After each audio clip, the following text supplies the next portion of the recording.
মুসলমান, ওই নবী কেমন নবী তোমরা কি জানো? জীবনে একটা মানুষ আলোচনা করতে করতে তার জিন্দেগি শেষ হয়ে যাবে, ওই নবীর বর্ণনা করে কোনো মানুষ শেষ করতে পারবে না, ঠিক কিনা? ওই নবী কেমন নবী? যেই নবী গাছের জন্য নবী, যেই নবী মাছের জন্য নবী, যেই নবী কুল কায়নাতের জন্য নবী, যেই নবীর জন্য কুল কায়নাতের সব কিছু পাগল, ওই নবীর উম্মত আল্লাহ আমাদেরকে বানাইছে। ওই নবীর উম্মত জান্নাতে না যাওয়া পর্যন্ত, আদম নবী থেকে নিয়ে ঈসা নবী পর্যন্ত কোন নবী জান্নাতের মধ্যে দাখিল হতে পারবে না। জোরে জোরে আওয়াজ দিয়া বলা যাবে কি আল্লাহু আকবার? শুধু তা নয়, আল্লাহর পয়গম্বর বলেন, শুনে রাখো রে উম্মত, এই নবীর উম্মত হওয়ার দ্বারা তোমাদেরও কেমন সুসংবাদ রয়েছে শোনো। তোমরা যদি এই দুনিয়ার মধ্যে থাইকা পয়গম্বরের আদর্শ বাস্তবায়ন কইরা আল্লাহর বিধিবিধানগুলো মাইনা যদি যাইতে পারো রে, আখালিয়ার যুবক, মন্তলার যুবক, বৃদ্ধ বাবা, আল্লাহর পয়গম্বর বলেন আমার উম্মতের আগে অন্য কোন নবীর উম্মত জান্নাতে প্রবেশ করতে পারবে না। তাহলে ওই নবীর উম্মত হওয়ার দ্বারা আমরা খুশি না বেজার? ওয়ালাকাদ কাররামনা বানি আদম, নিশ্চয়ই আমার আল্লাহ বনি আদমকে সম্মান দান করেছেন। ও আখালিয়ার মানুষ, মাধবপুরের মানুষ, হবিগঞ্জের মানুষ, সিলেটের মানুষ, আল্লাহ তাআলা হাজারো মাখলুকাতের মধ্যে আখালিয়ার মানুষদেরকে, হবিগঞ্জের মানুষদেরকে, পৃথিবীর সমস্ত মানুষদেরকে আল্লাহ সম্মান দান করেছেন। এই সম্মানটা আমার ক্ষমতার দ্বারা আমি পাই না, আপনার ক্ষমতার দ্বারা আপনি পান না। আল্লাহর কাছে চাই নাই, বিনা চাওয়াতে আল্লাহ সৃষ্টির শ্রেষ্ঠ জাতি বানাইয়া আমাদেরকে সম্মানের মালা পরাইয়া দিয়েছেন। সুবহানাল্লাহ।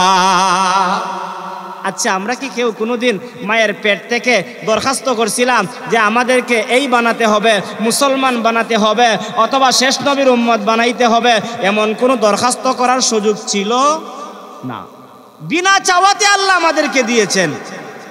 চেয়ারম্যান সাহেবের কাছে আপনি দরখাস্ত করেন নাই। দুনিয়ার একটা উদাহরণ দেই, চেয়ারম্যানের কাছে আপনি আপনার জরুরতের কথা বা আপনার পছন্দের কথা বলেন নাই। বিনা চাওয়াতে চেয়ারম্যান যদি আপনাকে বলে, ও কলিমউদ্দিন সাহেব, আপনাকে আমি আমার পক্ষ থেকে এই জিনিসটা দিলাম, যাকে দিয়েছে সে কি পাওয়ার পরে বেজার হবে না খুশি হবে? খুশি হবে। তো আমরা আল্লাহর কাছে চাই নাই, আল্লাহ তাআলা বিনা চাওয়াতে আমাদেরকে মানুষ বানাইলেন, বিনা চাওয়াতে আমার আল্লাহ আমাদেরকে মুসলমান বানাইলেন।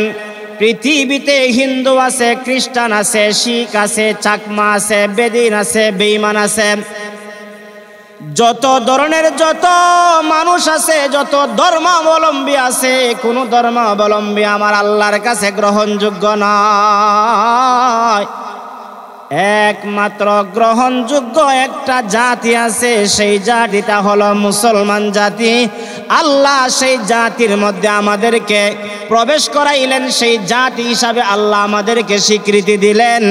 এবার আপনাদের কাছ থেকে জানতে চাই রে আখালিয়ার যুবক, বৃদ্ধ বাবা, আমরা মুসলমান হওয়ার দ্বারা খুশি না বেজার? এটা আমার কথা নয়, আল্লাহ বলেন ইন্নাদ-দীনা ইনদাল্লাহিল ইসলাম, নিশ্চয় আমার আল্লাহর কাছে একমাত্র মনোনীত কমপ্লিট ধর্ম হলো ইসলাম। জোরে আওয়াজ দিয়া বলি আলহামদুলিল্লাহ। কথায় কথায় বলতে হয়। এই বয়ানটা আমি আরো অনেক বছর আগে করেছিলাম এক জায়গায়, সেম সিস্টেমে অনলাইনে সেই বয়ানটা চলে গেল।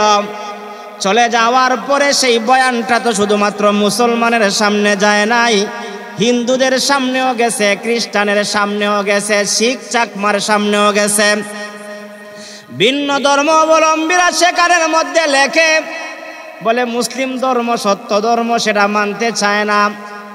আমার বয়ানের ভিতরে সেটাও আছে। আল্লাহ যেরকম ভাবে ইসলাম ধর্মকে আমার আল্লাহ সত্য ধর্ম, শান্তির ধর্ম, পছন্দের ধর্ম স্বীকৃতি দিয়েছেন, সাথে সাথে অন্য আয়াতে আল্লাহ এই কথাও জানায় দিয়েছেন ইসলাম ধর্ম ছাড়া অন্য কোন ধর্ম আল্লাহর কাছে গ্রহণযোগ্য নয়। এটা আমি আজিজুর রহমান হুসাইনের জবানের কথা নয়, আমার আল্লাহ কালামের মধ্যে বলে দিয়েছেন ওয়া মান ইয়াবতাগি গায়রাল ইসলামি দীনা গায়রাল ইসলামি দীনান ফালান ইউকবালা মিনহু ওয়া হুয়া ফিল আখিরাতি মিনাল খাসিরিন। জোরে আওয়াজ দিয়া বলুন আল্লাহু আকবার। ও মুসলমান, আমার আল্লাহ জানাই দিলেন ওয়া মান ইয়াবতাগি গায়রাল ইসলামি দীনা, ইসলাম ধর্ম ছাড়া অন্য কোন ধর্ম, ইসলাম ধর্ম ছাড়া আরো যত ধর্ম আছে, অর্থাৎ হিন্দু বলেন, খ্রিস্টান বলেন, শিখ বলেন, চাকমা বলেন, বেদিন বেঈমান যারা আছে, কোন মানুষের কোন ধর্ম আল্লাহর কাছে গ্রহণযোগ্য নয়। এই ঘোষণাটা একমাত্র দিয়েছেন কে? ইসলাম ধর্ম ছাড়া কোন ধর্ম আল্লাহর কাছে গ্রহণযোগ্য না। এমনকি আমার আল্লাহ আয়াতের শেষ ভাগে বলেন ওয়া হুয়া ফিল আখিরাতি মিনাল খাসিরিন, আখিরাতে যারা অন্য ধর্ম নিয়ে আল্লাহর দরবারে উপস্থিত হবে, আল্লাহর দরবারে হাজির হবে, তারা ক্ষতিগ্রস্ত হয়ে যাবে, ক্ষতিগ্রস্ত হয়ে যাবে। ইসলাম নিয়ে যারা যাবে তাদের ধর্ম গ্রহণ হবে, তাদের ধর্ম আল্লাহ পছন্দনীয় ধর্মটা গ্রহণ করবে। ইসলাম ধর্ম ছাড়া যত ধর্ম আছে কোন ধর্ম আমার আল্লাহ গ্রহণ করবেন না, কোরআনের মধ্যে ঘোষণা দিয়েছেন। জোরে আওয়াজ দিয়া বলুন আল্লাহু আকবার। এবার আপনাদের কাছ থেকে জানতে চাই, ইসলাম ধর্মের গণ্ডির ভিতরে আমাদেরকে পাঠাইছেন কে? কে পাঠাইছেন? আল্লাহ পাঠাইছেন। আল্লাহর কাছে দরখাস্ত করছিলেন নিয়া খালিয়ার খেও যে আমাদেরকে মুসলমান বানান। বিনা চাওয়াতে আল্লাহ দয়া করে আমাদেরকে মুসলমান বানাইছেন। আর যেই মুসলমান ধর্মটা আল্লাহর কাছে স্বীকৃত প্রাপ্ত, আল্লাহর কাছে পছন্দনীয়, এমন ধর্ম আমরা পাইলাম, আমরা দুনিয়াতেও গৌরব করতে পারবো, আখিরাতেও আমরা গৌরব করতে পারবো। কেন গৌরব করতে পারবো জানো? আমরা দুনিয়াতে মুসলমান হিসাবে আমরা বলতে পারবো আমরা মুসলমান, আমাদের ধর্ম ইসলাম, আমাদের আল্লাহ এক, আমাদের নবী মুহাম্মদুর রাসূলুল্লাহ সাল্লাল্লাহু আলাইহি ওয়াসাল্লাম, আমাদের গ্রন্থ মহাগ্রন্থ আল কোরআন। জোরে আওয়াজ দিয়া বলুন ঠিক কিনা? আমরা গৌরব করে দুনিয়াতে বলতে পারবো। কোন বাবার সন্তান যদি 10 জন হয়, এর মধ্যে দুনিয়ার নীতি প্রথা অনুযায়ী যদি কেউ ব্যারিস্টার হয়ে যায়, দুনিয়ায় শিক্ষায় শিক্ষিত হয়ে, বাবা এই আপনাদের মনতলা বাজারে গিয়া ট্যাঙ্গের উপরে ট্যাং তুললা চাটা তুলিয়া কয় বেটা জানোস নি আমি তো গৌরব করে বলি আমার একটা সন্তান ব্যারিস্টার। হয়নি না? হয় না? এটা গৌরব দেখায়।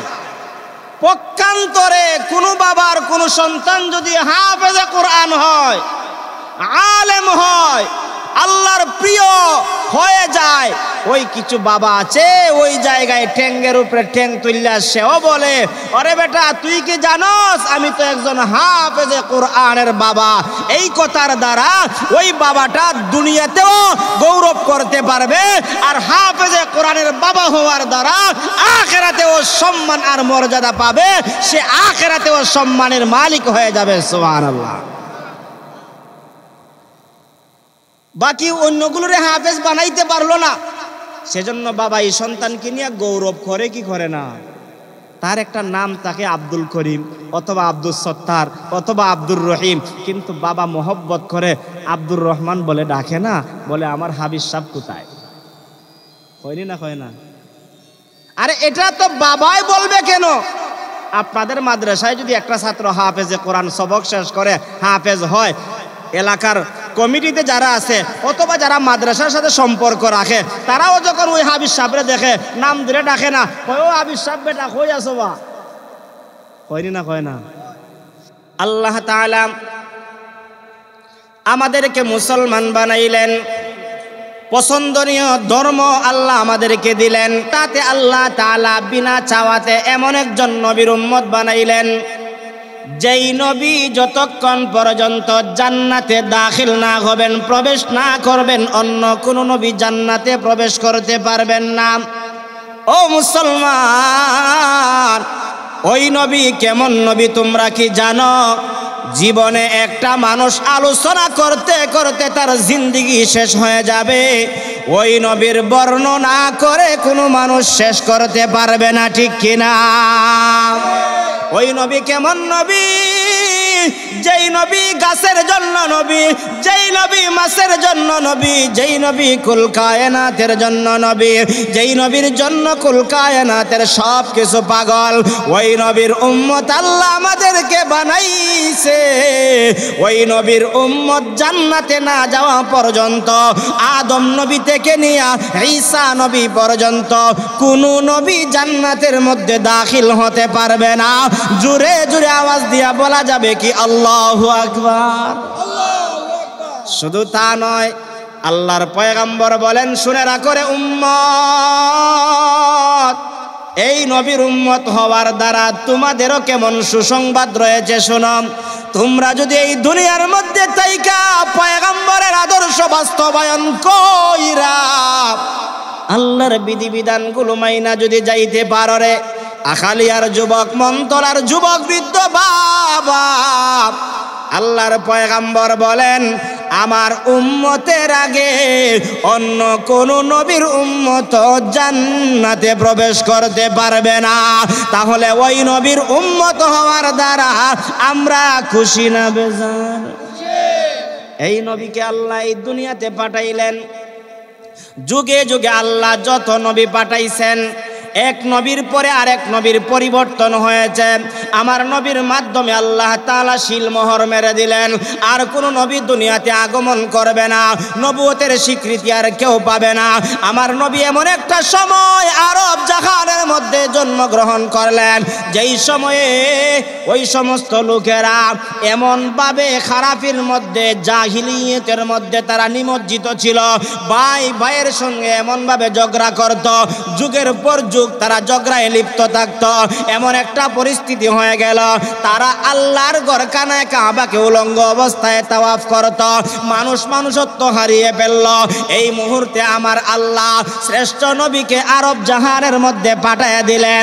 ওই নবীজি দুনিয়াতে আগমন করার পর নবীজির দিন যায়, রাত্র পোহায়, সপ্তাহ যায়, মাস যায়, বৎসরের পর বৎসর যায়।